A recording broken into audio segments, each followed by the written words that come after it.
Okay. Heavenly Father, we just thank you for this beautiful day. Thank you for giving us another chance and a day closer to your kingdom. Abba Yah, we just praise you. We just ask that you continue to lead us in your way. Open our minds, open our ears, and open our eyes to see the wonders that you are to have us explore this day so that we can cherish it in our heart and continue to walk forward hand in hand with you, face to face, Abba. We just thank you and praise you for all that you are. We thank you for giving us this great opportunity to learn in a deeper level of what it is that you call us to do and be. Abba, thank you. Thank you from a bowed heart and a humbled servant to move forward in your ways. You deserve all honor and glory and reverence. We praise you, Yah. Hodu lawaki tov ki leolam kesdo. Amen. Amen. So just for the just to be aware, I've been talking about this series, you might say, of the book of Revelation. And for this is what, like hour 35 or 36 or something. And I was thinking of, we've only gotten up through, I lingered around chapter 7 a few weeks ago and bumped into Hosea a little bit. And then last week, kind of quickly, in that if you read the text, a bunch of strange things happen, and then there's a key verse like, these are the people that have kept the commandments of the covenant and the testimony of Yahusha, Mashiach. So that's to me, that's a like one of the most significant verses out of the whole book of Revelation. That's repeated twice, and then you'll find another place where, like, they washed their robes white in the blood of the Lamb. It's like, how did they do that? What does that mean, the blood of the Lamb? And so in seeing the Aramaic, the word blood, which is the same in Hebrew as dalet mem, which also is the same word that means similarity, could be like a synonym. In other words, this and this being equal or similar, if not equal. But the word for lamb there was translated from the word aleph mem resh, which means to say or speak, just like dalet bet resh means to say. There's actually half a dozen words for utterance. Mem lamed lamed is one. Aspect, or to visualize the visualize the utterance, give aspect to utterance. That's kind of like the orthographic shape of the letters meaning something. And in my estimation, that's Yod Bet Tet, or Hey Bet Tet. You add another tet and you get habitat.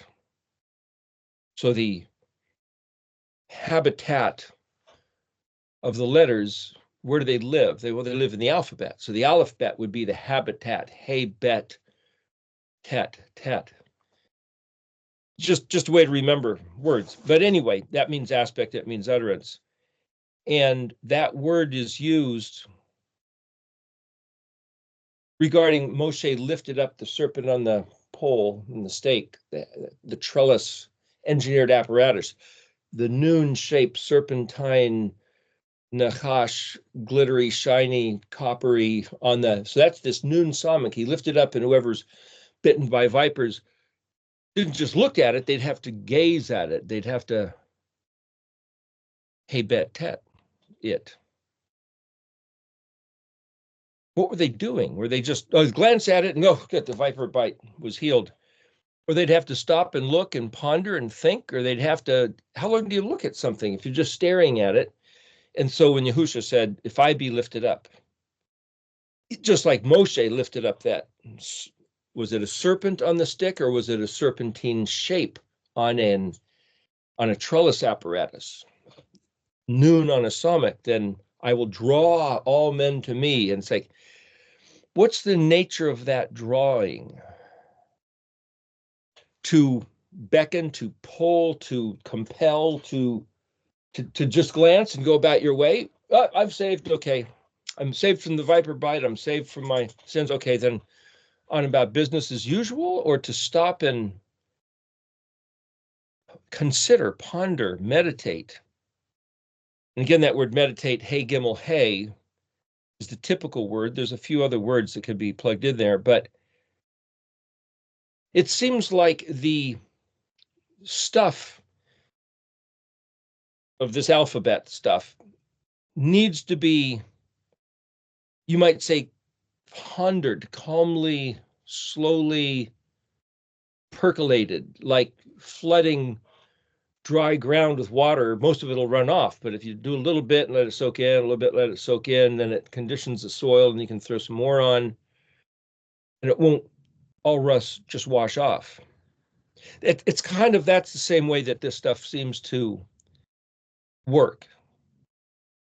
So you ponder a letter at a time, a couple letters, a word, a verse. There's times when I've tried to take on a whole chapter or a few chapters to get this overview, a whole book, like looking at Hosea, what's going on there. So in looking at the book of Revelation, the first 7 chapters, it's like, well, he talks about the churches. And I didn't really talk about the churches so much, or the assemblies, the first 3 chapters, but he has something that he appreciates, and then he has something that he doesn't appreciate about these assemblies. And one could say, well, there's 7 churches. And he says he's standing amidst the candlesticks. Are those menorahs? Was there 7 menorahs? But see, the way the language works, you really don't know. It's hard to picture. That's what we were talking last week. If you were going to stage like, what was it? Hosea verse, chapter, gosh, I can't even remember. We're the one where the go up onto a high mountain and these things are coming in. And it's like they come from the far side of the heavens. How would you stage that if you're going to shoot a video? Was it Hosea 11? Anyway, the point is, if you were going to stage the book of Revelation and Yeshua is standing amidst 7 candlesticks, is there 7 individual, or are they 7 menorah-looking candelabras with how many candles on each one of the candelabras? Well, just one? Well, if there was one, then it could be one menorah that he was standing next to, because the menorah's got 7 branches. What was he doing? Was he standing in a room with 7 candles? See, it doesn't really say, so you have to kind of use your imagination to picture what he's doing. And then he's got 7 stars in his hand. And what's that? What it said? There's the secret or the mystery of the 7 stars. He says, well, these 7 stars are the 7 angels of the 7 churches. It's like, what are you supposed to do with that information? It's almost meaningless. Well, if you look at the word star, it's kokav, kaf, or kafav, kaf bet, kaf bet, perhaps. Anyway, then the yod mem is plural. Why is that the word for star? Well, if you look in the dictionary under kaf bet or kafav bet, it means fire extinguisher. And the first kaf could be the prefix letter that means like a fire extinguisher. Well, we're told that stars are, let's say, nebula or just galaxies, or every dot is somehow this, let's call it a ball of fire. Some type of plasma, if it's not solid, liquid, or gas, but it's this fiery. Well, then other people say, hey, look, the way the stars wiggle, if you look at it with a telescope, actually looks like cymatic, like a water pattern. And stars give off sound, or at least wavelength. If we can't hear it, it's inaudible, but it's not within the spectrum of human hearing, but it's sending out frequencies. And they can turn that into audible. Forget the guy's name. There was a guy, he had a bunch of recordings of the stars, and he slowed it down. He had them on his iPad. He was on stage. The song in the background the band was playing was Our God is a Mighty God, and they had sounds of whales, and he blended the sound of the stars and the whales and had the music playing, and that was 10 years ago or something. Pretty interesting thing to hear. But the point is, it's like, why do the stars look like water? Are they fire? Are they water? Are they what we are seeing when we see a picture from the Hubble telescope that NASA gives us? I mean, they have some pretty specific pictures, which are either planetary, you might say, like here's a globe, a sphere with specific moons, or maybe like the belt around it with Saturn, or perhaps it's gas, like the Horsehead Nebula. Boy, they got some close pictures. And then you hear other people say, no, those are all computer generated. They're all fake. And it's like, I have no idea. I have no idea whether they're fake or real.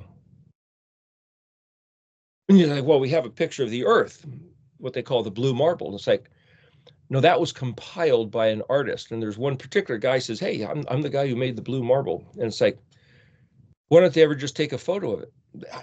They just don't. So how do we know what the truth is regarding outer space? And you could say, well, these stars that look like cymatic, the geometric patterns. Well, if there's a rakia, a firmament separating from our side, and if the stars are on the other side, yeah, but aren't the stars on this side? We don't know.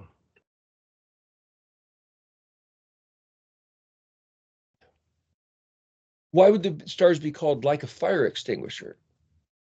Well, are the stars made out of water? Are the stars made out of fire? Are the stars fiery things on the other side of the firmament separating water from water? And is there, I don't know, something's going on, but I don't know what it is. And if we can't trust the scientists because they're trying to push, let's call it an agenda. They want us to think a certain way, because if we think that way, then they can either tell us other things or have us believe other things. And whether those other things are the concept of evolution, or there is no God, or you could make up whatever ideology they're trying to get us to imagine, anything but the truth. Well, how does anybody know what the truth is? So I've mentioned before that I've asked people sometimes at random, meaning you're at a restaurant, you're having a conversation, the waiter comes over and say, hey, can I ask you a quick question? How do you define truth? Or did the creator of the universe give human consciousness something by which to reckon, to determine truth?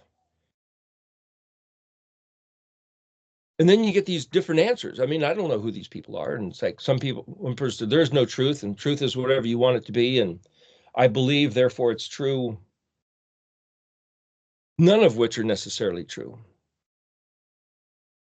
It's like, we could believe whatever you want to believe. Yeah, that doesn't make it true. You can really believe it's true. You can believe that there's a God. You can believe there's no God. You could believe that, fill in the blank of name and character attributes of who is your God. Doesn't mean it's true. You can believe it. You can base your life on it. Remember, there's that, I don't remember which book it's in, but one of the books in the Tanakh, the people of Israel were encouraged to stop having a regard for the Queen of Heaven and just put their attention on Yahuwah. And they said, listen, ever since we stopped baking cakes for the Queen of Heaven, things haven't gone so well for us. And they were going pretty good before. So you, Mr. Prophet, shut up we're going to continue with our traditional culture of recognizing, giving sacrificial offerings to the Queen of Heaven. Well, is that the same as the Greek goddess, the Roman goddess, or the Catholic goddess? I don't know. Whoever you want to plug into that role. Then there's the stuff with, to mention people like Nimrod and Semiramis and Tammuz. Well, those were real people. Those were human beings. Right after the flood, Semiramis was Nimrod's wife. Tammuz was their son. Nimrod was the guy who was responsible for building the Tower of Babel. He wanted to shoot an arrow into the face of the Almighty. And then somebody else said, another study said, well, actually, that was Cush. He became known as Nimrod. Cush. It's like, so people have done all this investigation and come up with all these other ideas. Whether or not any of them are true, I can't say. And whether or not it matters which of those things are true, I couldn't say. But there's many hours of listening to investigations and studies. But what matters? And is there any way to know whether a theology, a doctrine, an understanding is actually true? So I asked my wife what she thought, and she says, well, you got the word emet. Aleph Mem Tav is the Hebrew word for truth. So if Aleph means there's a plan, and Tav means it's concluded or it happens, then Mem, in between Aleph and Tav, is this process of becoming. The plan will become accomplished. Aleph Mem Tav, there's the truth. Okay. And somebody could argue against that and say, well, that's an ox head, water, and an insignia, a sign, a mark. An ox head, water, and a mark.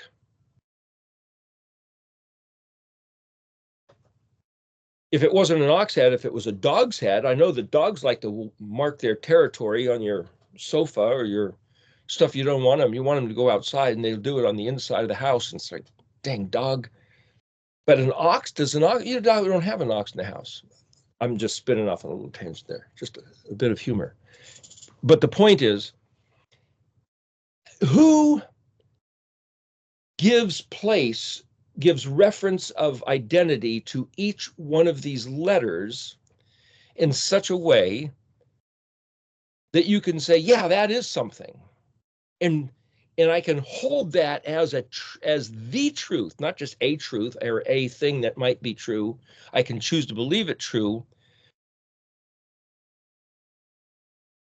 And if I can look at everything else that exists in the universe, that's pretty big. This world, that's still pretty big. In my own understanding, that's pretty feeble. Is there anything I know for sure? So there's that fellow from a few hundred years ago, Rene Descartes, and he was saying, how do I know I exist? It's like, shut up, any fool knows they exist. It was a philosophical argument having to do with logic and processing of if then and this, and how does somebody rebut that statement? And so it's an exercise in thinking. And he concluded with the Latin phrase, cogito ergo sum, I think, therefore I exist. How does he prove he exists? And it was quite a lengthy treatise. It's not an easy thing to answer. So I was talking to somebody the other day about that. They had never heard of that book, and I was trying to suggest, a young man that about college age, he might appreciate, to just exercise. It's like doing push-ups or sit-ups or running to exercise your physical. To read these things, I think, like Jim Holt's book, Why Does the World Exist, exercises your mental ability to think outside your belief, to question your belief, your position. It's like, yeah, but what about, is that valid? And in discussing with him, He says, well, it's logical that da da da da da. And it's like, well, how do you know that anything you've been told is true? The priests that we have today are directly descended from the elders, from the ecumenical council's authority, from the apostles that were hanging out with Jesus Christ, who is God. We have the truth. That's basically the Orthodox, Eastern Orthodox Christian faith says that. Yeah, but how do you know they're telling you the truth? Because he's God and that's what he told his people and got the Holy Spirit. And it's like, yeah, that's what they said, but how do you know they're telling you the truth? And I said, where did Jesus Christ get his authority? The apostles got their authority from Jesus Christ, but where did Jesus Christ get his authority? He's God. That's what he rose from the dead. Yeah, but Lazarus rose from the dead. Yeah, but Jesus made him rise from the dead. He made himself rise from the dead. Yeah, but it says elsewhere that the Father rose him from the dead. I didn't get into that part of the conversation, but the point is, you can back up to say, where do you know anything that's true?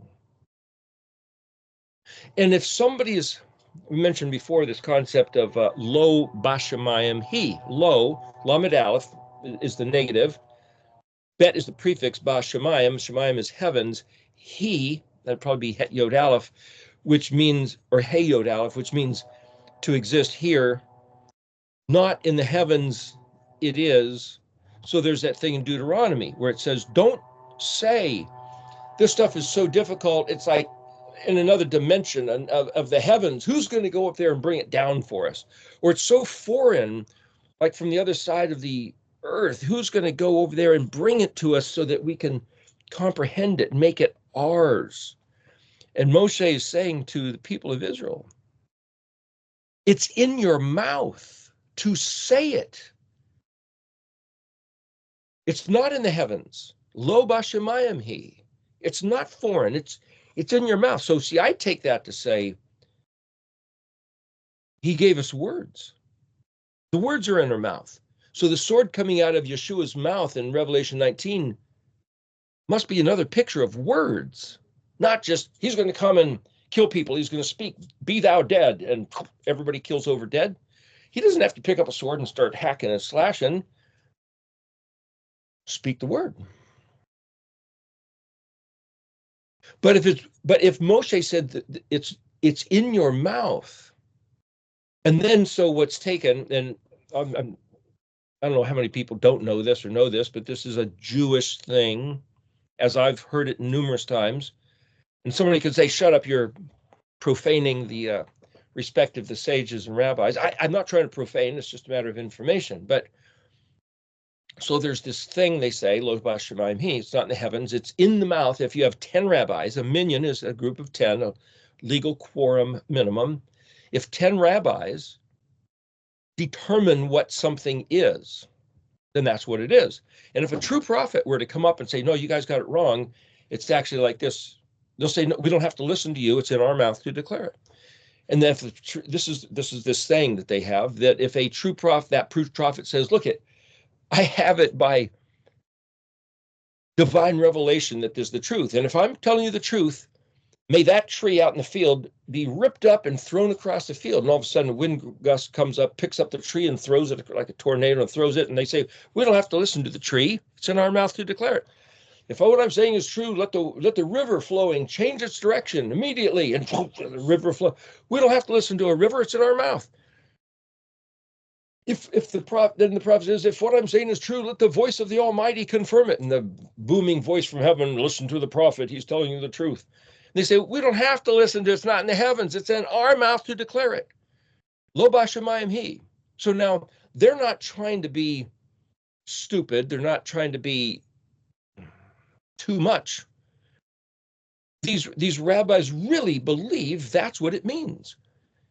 Don't say it's in the heavens. It's in your mouth to declare it. What does that mean?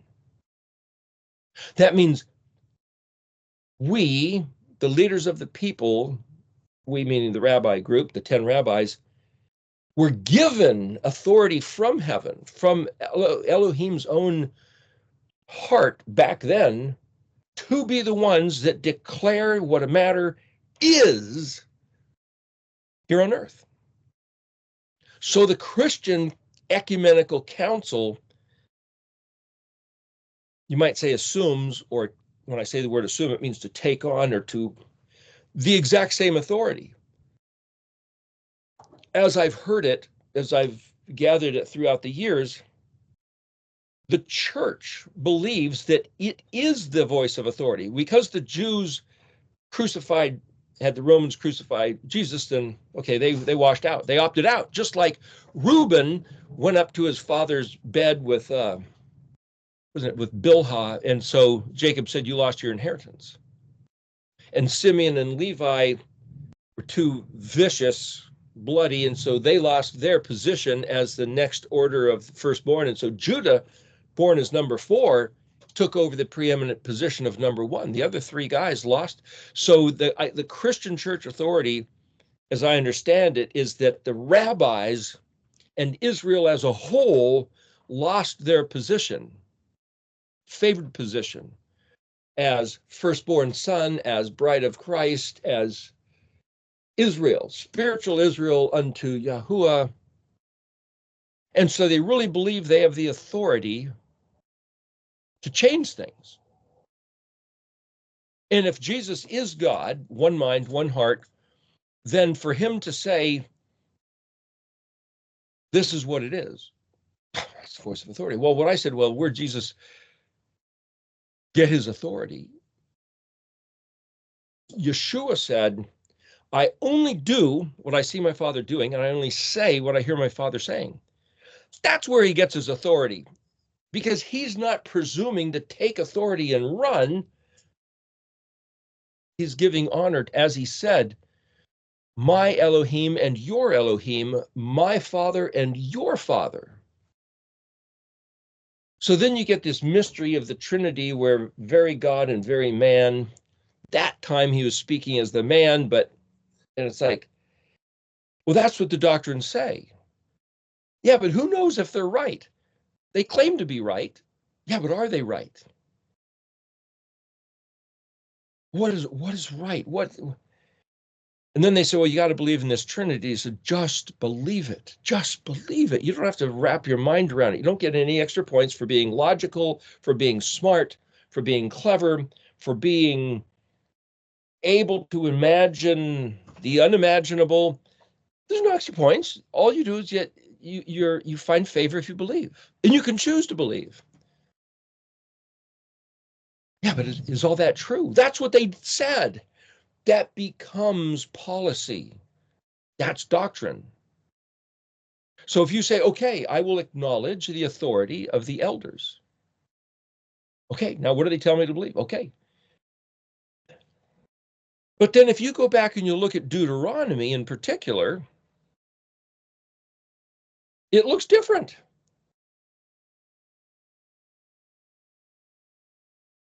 What he said was he wants us to hear, to believe, to guard the things he said for us to hear and believe. Don't let them get changed. Don't let them veer to the right or the left or get spun around and convoluted. Keep them yashar and do them as if doing them was the, let's call it religious obligation. And some might, and I've heard people say, gosh, religion, that's a bad, stupid thing. We have a relationship, not a religion. And it's like, yeah, I know that logic. But the word religious literally means to, like the word dalet tav, right, pious, orthodox. You could even say religious, which is to say with a sacred regard of doing the right thing. And for somebody, which I've heard my whole life, we have a relationship. It's not about religion. Religion is bad people that are doing it wrong, thinking that they're working their way to heaven, or however you want to define it. And it's like, so we've talked a few times about Black's Law Dictionary. That's the one that the courts basically use, or so I've heard. They might have changed, at least seven different editions. And does each one preempt, you might say, the one that came before it, so that the newest one is the version that they now use, and is there one that we don't know about? Black's fifth version versus, anyway. So words mean something in the general public. You step into a court of law, what you think you're saying with the words might mean something completely different in that courtroom. Legally, that's the significance of what does Black's Law Dictionary say. It'll tell you what the word's allowed to mean, what they've determined the word to mean in that arena, which doesn't necessarily mean that in any other arena, any other context. Well, if it works that way in the courts, what if it worked that way with Yahuwah? What if Yahweh says to Israel, if I want you to listen, to believe, to have confidence in that thing I said that you believe that you're listening to, so then guard it, keep it, protect it, and do it. And if somebody else says, yeah, that's changed now, don't believe it. Because in the context of the eternal covenant given to Israel, it can't change. Well, then that means if there's a different voice of authority coming from ecumenical council, Pope, Caesar, whoever, priest, prophet, pastor, professor, parent, I'll start with the letter P. Why would that be? Mouth, pay, mouth of authority. Anyway, the point is, if they come up with a different meaning, a different doctrine, a different perspective, that doesn't make it right. So if I consider that the Torah is immutable, you can't mute it, you can't change it, you can't silence it, then I have to say, well, then what does the Torah say? I have to see, what does it mean to do the Torah? Because soon as somebody translates it from the original, say the Paleo-Hebrew to the modern Hebrew, see, the rabbis, let me just say in my understanding, the rabbis own the modern Hebrew. They have a disregard for the Paleo. Now, I've heard one person say the Paleo-Hebrew, those are glyphs, those are drawings of Canaanite false deities. The gods of the pagans are the pictographic letters of the Paleo. So it's like, just ignore those, throw them away. They're like hieroglyphics from Egypt, where each hieroglyphic might represent, like I could do a zigzag and say, well, that's water, that's the letter Mem. And in Paleo-Hebrew, the most ancient form that they've ever found looks like the same as Egypt with zigzag. And it's like I draw it with a couple zig and a zag and then a sweep. Well, that looks like a wave, and the zigzag up on top is like the crashing part of the wave. And then the curl under that you surf through the tube, that's the sweep under. That's why I draw the Mem that way instead of just as a little zigzag. But they've found the zigzag shape in Egyptian hieroglyphics. Well, which one is the most authoritative? Which one is the oldest? Doesn't matter. If I think of the zigzag with the curl, the curl is almost like this laver, almost like this womb, almost like this nurturing place, like where you want to surf through that tube. But then there's this action of this undertow and then this crashing part. The man's way is returned on his own head. I can see these different things in the orthography. And just a zigzag, well, that might speak of turbulence. It might speak of ripples. Maybe it even speaks of the Nile River god.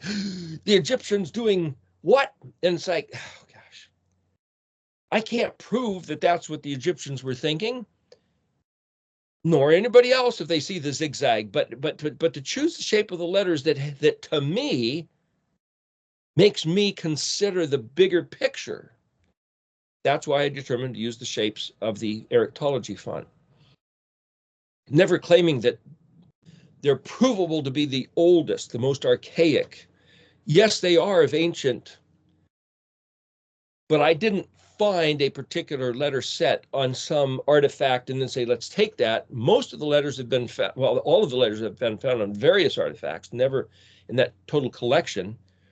Like they took the letter Vav as a shape because it looks like somebody standing here like this. It looks like the shape of a goblet or a man with his hands raised up, like in Daniel, was it chapter 12, verse 6, I think. That's why I use that letter shape. And it looks like this bridge connecting these two things, whereas that other shape like that with the line through it, like that doesn't look like a bridge. It doesn't look like a goblet. It doesn't look like a connector. What does that have to do with a man? It's just this, what? So I'm trying to go for what does the orthography mean? I'd say subliminally, but also just overtly. What does the shape look like? The ox head shaped with like the point, it looks like an arrow, the rounded ox head with the horns. It's like, that doesn't look like an arrowhead. Well, it's an ox, it's not an arrow. It's the concept of having a plan, like the archer who has this plan, builds the arrow, aims at the target and makes it hit. The ox, the head that you put a yoke on and you put the load, the plow, and have the ox pull the plow. That's the intention. That's what's behind the picture of the ox. It's not about the ox. So there's something behind these letters.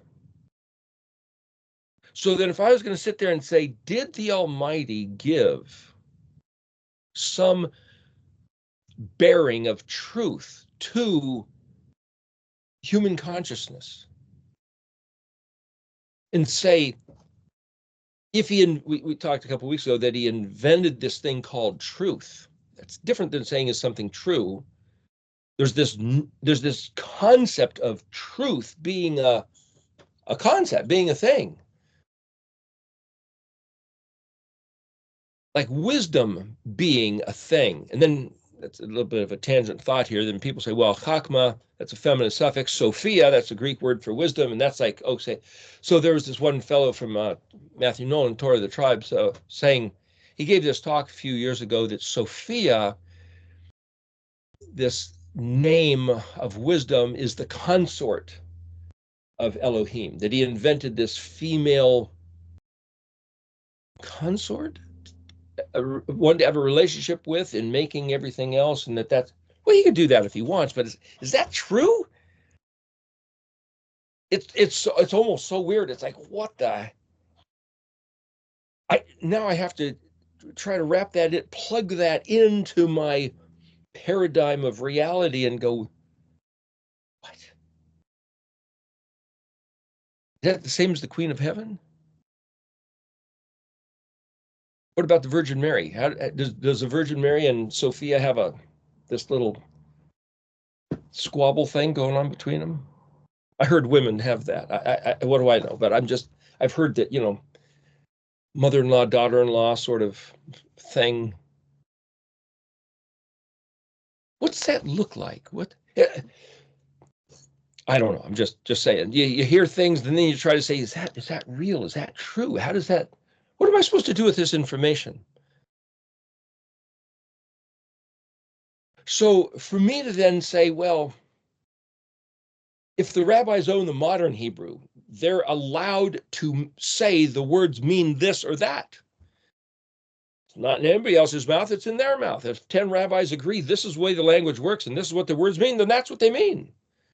You look at the dictionary and they tell you this is what it means. And so for me to say, hey, I think that words might mean something different based on the meaning of the letters, it's like, shut up. It's like, go play in your own sandbox. It's like, well, okay, that's what I'm doing. I'm playing in my own sandbox, and it's the Paleo-Hebrew alphabet. And I could say, listen, if Judah is the principal leader of the family, he has a right, and his sagery, wise men, school of intellectuals, has the right to declare what matters are. It's like, look a little closer at the family tree. Joseph himself, the firstborn of Rachel, was given preeminence in a different capacity. but he was given preeminence. And he was certainly preeminent over the northern kingdom, and it was YHUH who separated the kingdom, north and south, Ephraim and Yehuda. And yes, Yehuda was given preeminence over the south. But see, that never took away from Joseph. And then you go back and you read the prophetic statements about Joseph that both Moshe had at the end of his life and what the father Yaakov had at the end of his life. And it's like, what's ever become of Joseph? And then Joseph said in his deathbed, he crossed his hands and no, that was Jacob that did that. He put him on Ephraim and Manasseh that were Joseph's sons. But he said that Jacob saying the blessing that should go on Joseph, he crossed his hands, is going to go on Ephraim and Manasseh. And so for Joseph to, you might say, bequeath, that's why in some places you see a list of the tribes. There's Ephraim and Manasseh, or maybe Ephraim and not Manasseh. And what happened to Joseph? Well, Joseph is the tribe of both Ephraim and Manasseh, two tribes in one. So is there 13 tribes and not, we're 14 if there's Ephraim and Manasseh? Where's Joseph? Joseph is Ephraim and Manasseh. What I'm saying is you have to sit there and, so if somebody says Israel, the Jews, no, Israel's not the Jews. Or the Jews Israel. It's like saying, look, if you come from Minnesota, you're an American. But if you're American, you're not necessarily from Minnesota or Texas or Hawaii. Or it's just like each of the 12 tribes were like one of the states of America. And you can't assume that everybody in Israel is a Jew. Well, what's a Jew? If you say Ish Yehudi, man who gives praise and thanks to reverberating, resounding, echoing, projecting the spectacular splendor and glory of Elohim. That's the job of a Ish Yehudi, a man of Yahod. Well, every Jew should do that. Yehuda, that's the meaning of the name Yehuda. But all the tribes of Israel were supposed to be doing that. So if I sit here and say, if the rabbis own the modern Hebrew for the Jews, and if they've forsaken the Paleo, then I can pick this up and say, hey, this is for Ephraim, which includes the other 10 tribes, if you throw Manasseh in there. 10 tribes to the north. It's just, they haven't come back to the language. They haven't come back to the authority of Brother Yehuda, the rabbis, nor do they necessarily have to recognize the authority of the ecumenical council of the Christian church, especially if that council has taken to prove its authority by changing the kadosh regard of the seventh day and declaring it to be the first. How do you get that authority? Lo b'shamayim hi, it's in our mouth. Well, who gave you that authority? God, Jesus Christ. Well, then what the heck? Something's really messed up. And so for me to say, but I'm then going to regard the seventh day Sabbath like Yahuwah told Israel in writing with his finger on the tables of stone, that is an act of outright rebellion against the authority of the Christian church, just so you know. And that act of defiant rebellion was labeled heresy and worthy of torture and execution by the church to whoever would hold this attitude, just so you know what this stuff is. So to regard any meaning to the Paleo-Hebrew as being more significant than the voice of authority of the rabbinical, at least a minion group of 10, or the ecumenical council or declaration of the Pope of the Christian church, well, I would say it's, in my understanding, similar to what I hear the Islamic thing is. If you say anything bad about Muhammad, you're worthy of death. There's this jihad, there's this thing they call this religious war, this holy conflict, that anybody who disparages their God or their prophet is worthy of death without even a trial. You hear them? Take care. The Christian church has had the same notion, especially activated during the Crusades, and the Jewish authority has the same exact notion. The concept of the Noahide laws includes that. And the Noahide laws sounds like, okay, when Noah came out of the ark after the flood, Elohim gave him a certain few rules. Those are the Noahide laws. Yeah, they've added a few. And one of the Noahide laws, from my understanding, is that if you don't go along with the authority of the rabbis, then you are exterminated legally.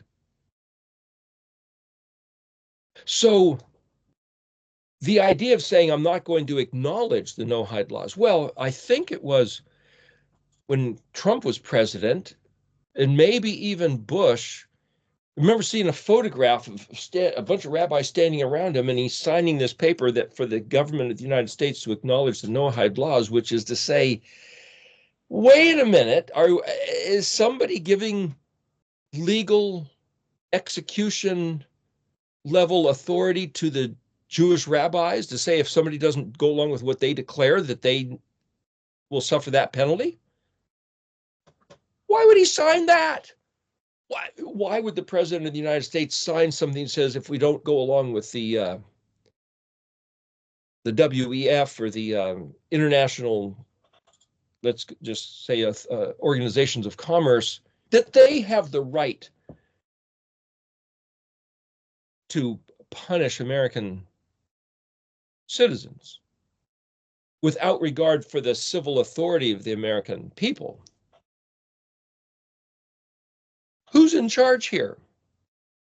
Well, what I'm saying by all this is that whether we know it or not, as the general populace, there are voices of authority that presume or assume or declare that they rule over us. Whether it's on the international, whether it has to do with medical, or whether it has to do with economic, or whether it has to do with rabbi or Islamic or Christian, there's all these voices of authority that unless we bow to each one of their, capitulate to their demands in every arena, they have the legal authority to make it uncomfortable for us. And then there's a bunch of people that I'm sure some of us know about this, that if you figure out the right forms to file in their courts, you can slip outside of that authority. The people have done it on the internet all the time. People are encouraging that. The problem with that, you have to go to their courts and file their paperwork in just the right way that excuses you from their demands, but they keep changing those rules. And if you try to do it, proving that you're of a rebellious spirit, then they know exactly who you are to squelch you from any further attempts, or to make you an object, a spectacle of terror, so that your friends won't try to do it because they have like a trap, a booby trap. You put a nice, juicy looking piece of cheese to attract the rat. It's like, hey, free cheese. Okay, well, bam. When you give out information, hey, you can get free. Really? Okay. Oh, bam. How do you know? How do we know what's true? So the idea of looking at this Paleo-Hebrew as being more true because it came before the modern Hebrew, and it's more true because it was the real language that got turned into Greek, got turned into Latin, got turned into English, all of which are owned by the other authorities, the cultural, the Caesar or the Orthodox or the political or the scientific or the medical or the religious. For anybody to go along with those things, to go along so you could get along and just live your life and try to abstain from the conflict, or to say, what the heck, abstain, nothing, man, let's just charge in and head on. I mean, if you look at rams out in the wild, or stag, elk, or, they just crush each other with those antlers, with the horns. Some people like the conflict. MMA fighters. It's like, hey, if you like the conflict, go for it. But if you just say, look, I'm just trying to live my life, I'm suggesting that to look at the Paleo-Hebrew, just so everybody knows, is defiant, rebellious, conflicting. And if I'm going to say I'm going to maintain this is true and stand on it, it's contrary and contradictory to every other authority. But the logic that I employ is that the very fact that if a officer, you might say military or political or officer of the court, gets sworn into office, they bring out a Bible. They used to bring out a Bible. I think President Obama put his hand on a Quran. Whatever the book might be, it's a book that says this is God's voice, whatever God you believe in. Say you don't believe in a God, you can hold a cartoon book or something, maybe. I don't know. I mean, who decides what that voice of authority is? But at least in American culture, there's a Bible. They put their hand on the Bible, they raise their other hand, and they swear by the authority of that, which means they're saying, I am subservient to this, and if I break this vow, then the curses imposed by what happens to somebody who breaks the vow should be put on me. And so it used to be then when you went to a court of law, I mean, this is what I heard growing up, you watch TV or Perry Mason or some kind of, when you step in, if you go to give a testimony in court, you put your hand in the Bible, you swear to tell the truth, the whole truth, nothing but the truth, so help you God, I do. Okay, now give your testimony. It's like the truth, the whole truth, nothing but the truth, so help you God. There's 4 vows. If they left off one of them, hey, I can weasel around and lie, but now you've committed yourself, because they had previously instilled into the consciousness of pretty much every person that you can lie and maybe fool your mother and get away with it, but if you lie to God, you've got his wrath coming down. And if you put your hand on the Bible, you swear to God, it's like if you tell a lie, then all the curses that are mentioned in that Bible, of biblical proportions, you're calling them, you're invoking them to come down and crush you. So you better tell the truth, because there's no other way that anybody can make you tell the truth, unless you get a guy who doesn't believe, and it's like, put my hand up and say whatever I want. I don't believe that. Yeah, but you swore. I don't believe in that either. So you have to believe that to swear invokes some sort of rule of law from the entire universe.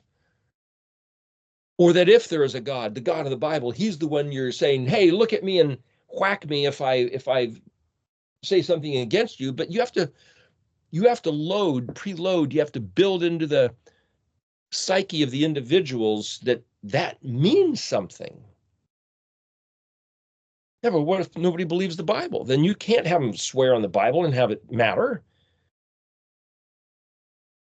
What I'm saying is that if the rabbis own the modern Hebrew, the meanings of the words and the perspective of the doctrines, that they use the modern Hebrew words to say, look, this is what it says, this is what it means, that's what we believe. For me to say, I think the Paleo-Hebrew means something different, now I'm on my own. I'm outside of that authority. When they have, see that there's this concept that if you are a sovereign citizen in the United States, the policy men in their black and white pirate cars can't stop you and extract coins from your wallet. If you're a sovereign, they have to leave you alone. Well, I heard a story a long time ago that somebody tried to do that and say, hey, I'm not a citizen, I'm a sovereign. And their house had caught fire, and the fire department came up and parked in the street, and they wouldn't put out the fire. And it's like, what's the matter with you guys? It's like, hey, you're not under our jurisdiction. We're just, we're just here to make sure the fire doesn't spread to your neighbor's house or the land. You're on your own. If you're sovereign, you're on your own. Is that the way it works? Is there, you might say, perks and benefits to be had if you've submitted to somebody else's authority? And if you haven't, you're under your own authority of protection, education, healthcare, provision. If you're in a boat and you go inside, say, U.S. waters, you're not allowed to drink. And there was a cartoon, I think it was The Simpsons, a long time ago. They're on a boat and it's like, they go just outside the national boundary, so the Coast Guard can't bust them. But then a pirate ship comes, somebody else, and help, protect us. No, I can't. You're outside the waters. Well, we'll come inside the waters so the Coast Guard can protect us. Now we're going to arrest you for drinking. And it's like, wow, where's the line of who are you looking to help? What I'm saying is that this Paleo-Hebrew thing is Yahweh Elohi is not just a cute thing to say.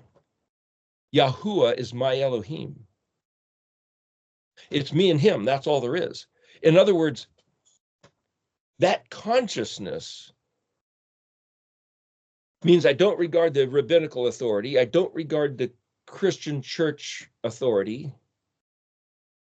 I don't regard the scientific authority. I don't regard the medical authority. I don't regard the governmental authority, or I'm not dependent on them unless they're handing out free money. Maybe I should take some. It's like, where do I draw the line for the sake of who am I? How do I think? And so this whole idea of saying there is a consciousness, there's call it just this little loop of Aleph to Tav. It's a paradigm. It's a way of thinking. It's a perspective of not just who is Yahuwah, how did he build the universe, who am I? And if I say, I can look at these letters and find the answer to all that by the value that I assign to the letters, no rabbi has to agree, no Christian has to agree, but I'm going to consider that my reality is this. And when I say there's a sanity, it's that I then choose to believe this is the truth. What does that mean? What does it mean to me?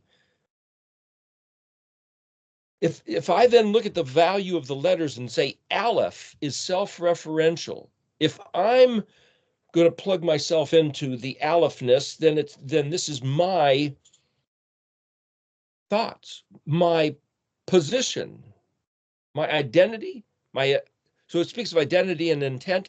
Well, if I plug that with my consciousness as the Aleph, then as I think about a word regarding the Aleph perspective, I have to find my being. I have to find my reality as in the flesh and the nephesh out of the flesh or besides the flesh, or the spirit man that will live forever. That's my Alephness. Bet is the body that I'm in here temporarily, but that's not me. That's the shell. That's the house. That's the wrapping that the spirit is within. But you see, if I can look at that for those letters, then I can say, well, if Aleph means I am, and it's the first letter, then whoever spoke or communicated the alphabet, it's referring to that person, that entity, that being. And if I'm assigning that to Elohim, then I can look at it and say, then the Aleph of the alphabet is this declaration, 5 minutes, of a communique from the inventor of the alphabet. So if I ponder that and think I'm going to choose to believe that reality, then if somebody say, how do you know God exists? because the word Bereshit in Genesis 1 starts with the letter Bet. What does that got to do with whether God exists? Because Bet is the noun, the physicality, the material cosmos, the house, and the house was built by the contractor, the constructor, the builder of the house. Build starts with the letter B. The architect, artist, author, administrator, author of the Aleph, all those are A words. That one who built this Bet Cosmos universe. Yeah, but who is that? Aleph is silent. Guess what? It's non-disclosed. The mystery of Aleph being silent is that, somebody is responsible for the Bet being here, but the Aleph being silent is essentially invisible other than by concept. I am. Who said that? The one who said that said that. Ehyeh, Aleph, Hey, Yod, Hey. The one who said Ehyeh hasn't disclosed anything else other than, so then when you get the verse, it says, the heavens declare his glory. The earth is a manifestation of his ingenuity and power. And human consciousness being a model, a fractal expression of his consciousness, his by default. How do you know it's a he? Well, he said, this is my Shem Zakar, and the word Zakar means to remember, commemorate, memorialize, but it also means male, M-A-L-E, male, masculine. So he said Yahuwah, Yod-He-Vav-He is his masculine remembrance, mention, connection. Does that mean he's masculine? No, the name Yahuwah is the masculine regard, but Ehyeh is beyond limit of masculine or feminine. But he made masculine and feminine in his image. Doesn't mean he's both. It means he's neither. It means he's beyond that description. He is beyond it, they, what. The responsible party, the responsible force who gave reference that Yahuwah was the masculine name, patronage, father, link, the father. See, as soon as we start to express something, we're trapped into the world of words. And if the essence, the existence of the let's say one or force or being or whatever that source is, the alephness on the other side of the Bet, whatever that is, it's undisclosed, other than Aleph. So if I think, well, the Aleph is just whoever, whatever was the cause of this, okay. And if I assume that everything was made fractally, and you can look at the shape of the Paleo Bet, it's kind of like that golden mean spiral. You know, this certain relationship of the Greek letter phi, the Mandelbrot set, the shape of that letter Bet. It's one reason why I draw the letter Bet like that. Instead of the square form, it looks like a tent pattern. It's just this embryonic curl.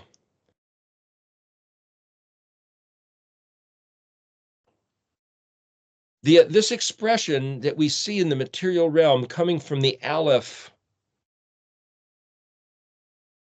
then Gimel is this verb.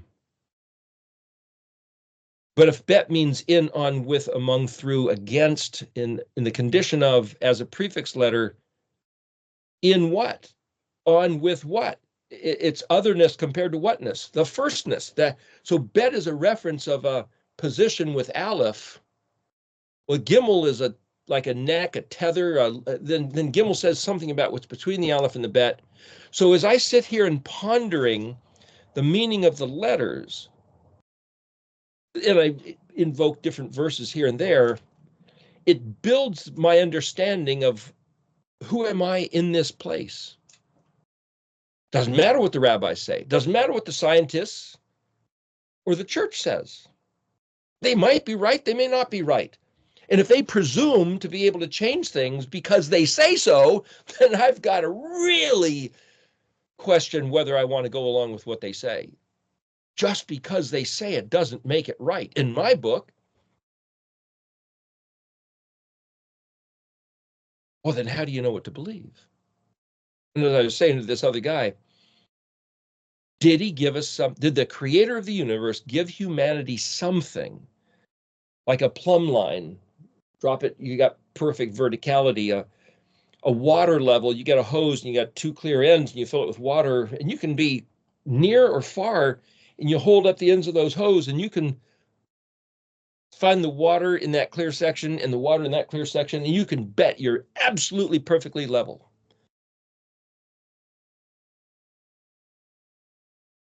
Of course, if you're, 8 inches a mile? If you're a mile away, you might have dropped 8 inches. You might want to raise that up again to compensate for the curvature of the earth.